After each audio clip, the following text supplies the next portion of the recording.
ओम नमः शिवाय। जय महाकाल। यदि आपके घर में किसी सदस्य को बहुत ही ज़्यादा गुस्सा आता है या कोई व्यक्ति है आपके घर में जिससे बात बात पर क्रोध आता है और बात बात पर लड़ाई झगड़ा करने लगता है, तो आपको एक छोटा सा उपाय करना है। आप यह उपाय हफ्ते के 7 दिन किसी भी समय कर सकते हैं। यह जो उपाय है, यह उपाय पूज्य गुरु जी ने अपनी कथा के दौरान ही बताया था। इसके लिए आपको स्क्रीन पर जो चीज़ दिखाई दे रही है, यह एक बेलपत्री है। तो जो बेलपत्री की आपको ये डंडी दिखाई दे रही है, आपको इस डंडी की आवश्यकता होगी। आपको इस प्रकार ये डंडी को तोड़ लेना है बेलपत्री की, और आपको 5 डंडी की आवश्यकता होगी। फिर से सुनिए, आपके पास एक सुंदर सी प्यारी सी बेलपत्र होगी, और जो बेलपत्री की ये जो पीछे की डंडी होती है, इस डंडी की आपको आवश्यकता होगी, और आपको 5 डंडी की आवश्यकता होगी। ठीक है। अब आपको क्या करना है, अब आपको 1 लोटे जल की आवश्यकता होगी, और यह जल घर का होना चाहिए। घर का साफ शुद्ध जल होना चाहिए। इस लोटे को आपको जल से भर लेना है और अपने घर के नज़दीकी मंदिर जाना है, जहाँ पर भोलेनाथ विराजमान है, शिवलिंग स्थापित है। अब आपको क्या करना है, जो आपको यह स्थान दिख रहा है, यह अशोक सुंदरी देवी का स्थान होता है, जो महादेव की सबसे छोटी पुत्री कहलाती हैं। अब आपको क्या करना है, अब आपको करना ये है, आपने जो बेलपत्र की 5 जो डंडी आपने तोड़ के रखी हुई थी, यहाँ पर जो जलाधारी रहता है, यहाँ पर आपको 5 डंडियाँ इस प्रकार जमा देनी है। 1 2 3 4 5, इस प्रकार आपको 5 डंडी इस प्रकार जमा देनी है।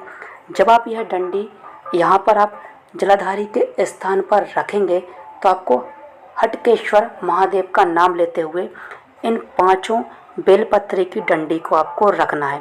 फिर से सुनिए, जब आप बेलपत्री की डंडी को आप जलाधारी के स्थान पर, जो अशोक सुंदरी का स्थान होता है, यहाँ पर जब आप रखेंगे, तो आपको हटकेश्वर महादेव का नाम लेकर रखना है। अब आपको क्या करना है, अब आपको करना ये है, अब आपने जो 1 लोटा जल लिया था, जो आपने घर से जल लिया था, अब आपको यह महादेव को समर्पित करना है। जब आप ये महादेव को समर्पित करेंगे जल, तब आपको हटकेश्वर महादेव का नाम लेकर जल को समर्पित करना है, और उस व्यक्ति का नाम लेना है जिसको बहुत ही ज़्यादा गुस्सा आता है। क्योंकि हटकेश्वर महादेव का नाम आपको इसलिए लेना है क्योंकि ये हट को ग्रहण करते हैं, यानी गुस्से को ले लेते हैं महादेव, इसलिए आपको हटकेश्वर महादेव का नाम लेना है। अब आपको क्या करना है, जब आप इनको जल चढ़ाएंगे महादेव को, तो ये जल यहाँ से होता हुआ यहाँ से आएगा, जलाधारी से नीचे आएगा। तो आपने जो 5 बेलपत्री की आपने डंडी यहाँ जमाई हैं, कुछ जो डंडियाँ रहेंगी, जब आप शिव जी को जल समर्पित करेंगे, तो यह डंडी कुछ नीचे गिर जाएंगी। 1 2 3 4 5, हो सकता है 2 डंडियाँ गिर जाएँ, 3 डंडियाँ गिर जाएँ, या 5 डंडियाँ गिर जाएँ। अब आपको क्या करना है, इन जितनी भी डंडियाँ गिरें, चाहे वो 1 डंडी गिरे, 2 डंडी गिरे, 3 डंडी गिरे, इन डंडियों को घर ले आना है, और आपको क्या करना है, इन डंडियों को पीस लेना है सिलबट्टे की मदद से।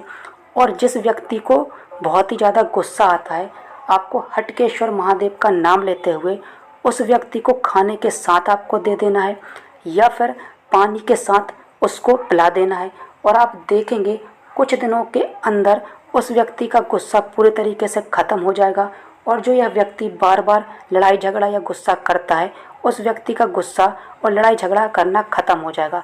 और जब भी आप जल समर्पित करें, या फिर ये जो आप 5 डंडी यहाँ पर जलाधारी या अशोक सुंदरी के स्थान पर आप रखेंगे, तो आपको हटकेश्वर महादेव का नाम लेते हुए रखना है। और जब भी आप ये बेलपत्र की डंडी यहाँ पर समर्पित करें, तो आपको हटकेश्वर महादेव का नाम लेना है। और जब आप जल समर्पित करें, तो हटकेश्वर महादेव का नाम लेना है, और उस व्यक्ति का नाम लेना है जिसको बहुत ही ज़्यादा गुस्सा आता है। और यह उपाय हफ्तों के 7 दिन आप कर सकते हैं, सुबह और शाम किसी भी समय कर सकते हैं। तो दोस्तों, यह जो उपाय था, यह पूज्य गुरु जी ने अपनी कथा के दौरान ही बताया था। ओम नमः शिवाय। जय महाकाल। श्री शिवाय नमस्तुभ्यम।